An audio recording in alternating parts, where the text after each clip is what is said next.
Good morning, kids. How are you all? Today we have to learn maths in standard 5.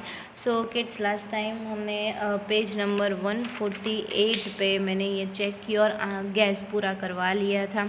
I hope सभी बच्चों को समझ में आया होगा और सबने अपने नोटबुक में अच्छे से लिख भी लिया होगा। लेकिन आज जो है हम प्रैक्टिस टाइम करने वाले हैं, लेकिन उससे पहले मैं कुछ फॉर्मूलाज आपको सिखाने वाली हूँ आज। तो उस फॉर्मूला के बारे में आपको अच्छे से पढ़ लेना है, सीख लेना है कि वो फॉर्मूला क्या है और किसके बारे में है। सो फर्स्ट ऑफ ऑल मैं बात करूँगी स्क्वायर की। तो स्क्वायर कैसा शेप है? तो स्क्वायर ऐसा शेप है जिसकी चारों साइड कैसी होती है, एक जैसी। और रेक्टेंगल ऐसा शेप है जिसकी अपोजिट साइड यानी कि दोनों सामने की साइड होती है वो एक जैसी होती है। तो ये और ये एक जैसी है, ये और ये एक जैसी है, यानी कि ये लेंथ है और ये ब्रेथ है, ये भी ब्रेथ और ये लेंथ। और स्क्वायर में तो सभी लेंथ एक ही जैसी होती है, तो सभी एल होती है। ओके, तो उसके अब एरिया और पेरीमीटर के बारे में आज बात करने वाले हैं। तो स्क्वायर का जो एरिया है उसका होगा एल मल्टीप्लाई एल, और जो रेक्टेंगल का जो एरिया होता है उसका होता है एल मल्टीप्लाई बी। तो हमेशा याद रखना कि एरिया जो है अगर स्क्वायर है तो एल मल्टीप्लाई एल, और एरिया अगर रेक्टेंगल का है तो एल मल्टीप्लाई बी।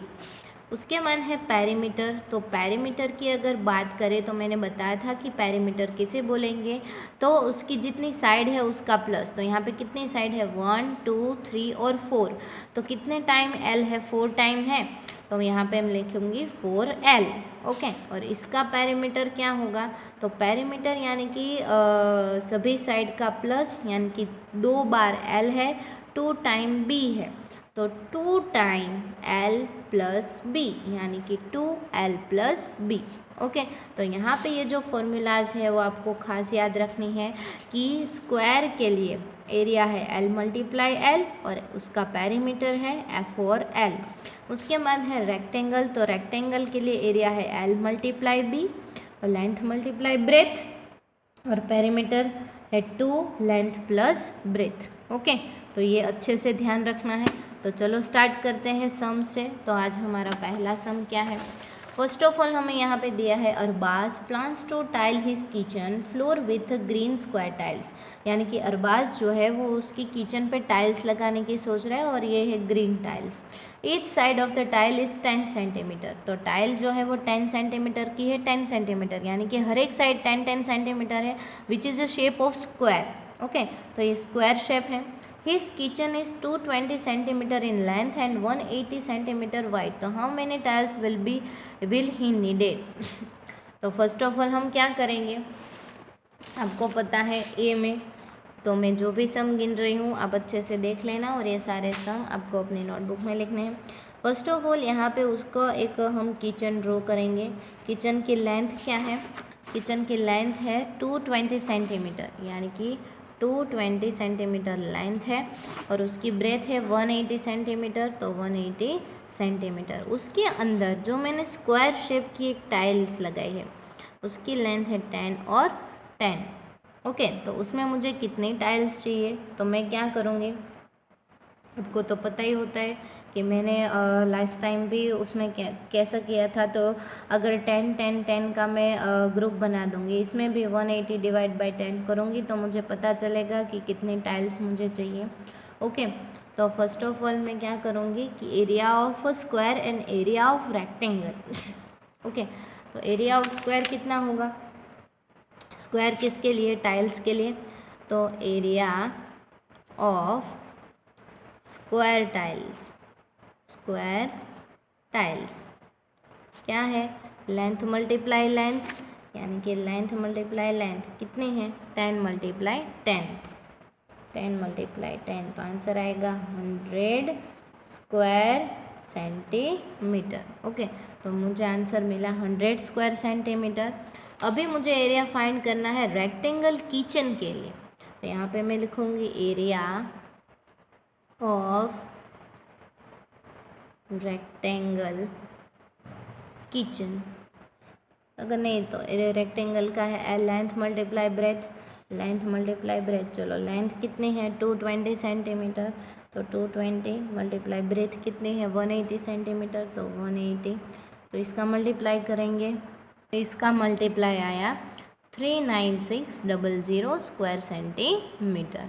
ओके, तो 396 आया। तो अभी मुझे चाहिए कि इसमें कितनी टाइल्स समाएगी, तो रेक्टेंगल जो है वो बड़ा शेप है, उसके अंदर मुझे टाइल्स लगानी है ना, तो मैं यहाँ पे करूँगी कि एरिया ऑफ रेक्टेंगल R और divide by area of square S। चलो, रेक्टेंगल का एरिया आया 39600 और स्क्वायर का आया 100, तो डिवाइड बाय 100, 0 0 कट, तो ऊपर बचे सिर्फ 396, तो कितनी टाइल्स समाएंगी 396 टाइल्स उसमें समाएगी। तो जब भी उसे किचन में कुछ काम किचन में जब भी टाइल्स लगानी है तो ये 10-10 के शेप की उसके अंदर 396 टाइल्स समा जाएगी। तो ये हो गया हमारा सम कंप्लीट। आई होप आपको समझ में आया है कि एक रेक्टेंगुलर शेप है, उसके अंदर मुझे स्क्वायर टाइल्स लगानी है, तो दोनों का मुझे एरिया फाइंड करना पड़ेगा, टाइल का भी और रेक्टेंगुलर शेप का भी। तो शेप जो है वो बड़ा है, इसलिए मैंने ऊपर लिखा है, उसके अंदर टाइल मुझे बिठानी है, इसलिए टाइल्स का मैंने नीचे रखा हुआ है और दोनों का मैंने यहाँ पे कट कर दिया 0 0, तो मुझे मिला 396 टाइल्स मुझे इस रेक्टेंगुलर शेप में लगानी पड़ेंगी। उसके बाद है बी ऑप्शन, बी नंबर का, तो fencing of a square garden. Fencing करना मतलब उस स्क्वायर गार्डन के आजू बाजू वो वायर लगाना, वायरिंग करना। इस 20 सेंटीमीटर इन लेंथ, तो how long is one side of the garden, यानी कि गार्डन की वन साइड कितनी होंगी। ओके, तो यहाँ पे मुझे दिया है कि गार्डन जो है वो पूरा स्क्वायर शेप का है, तो उसकी चारों के चारों साइड सेम होंगी, लेकिन जो मैं उसके आजू बाजू फेंसिंग कर रही हूँ उसकी टोटल लेंथ है 20 मीटर, यानी कि चारों के चारों की मिल के है टोटल 20 मीटर। यानी कि यहाँ पे मुझे दिया है पेरीमीटर, मैंने आपको बताया था कि सभी साइड का प्लस यानी कि 20 मीटर, तो मुझे यहाँ पे चारों साइड मिला के मुझे 20 मीटर दिया है, यानी कि सबका प्लस करके तो मुझे पेरीमीटर दिया है। तो पेरीमीटर क्या है 4L, तो यहाँ पे मैं लिखूँगी perimeter is equals to 4L। Perimeter क्या दिया है मुझे 20, तो यहाँ पे मैं लिखूँगी 20 इज इक्वल्स टू 4L।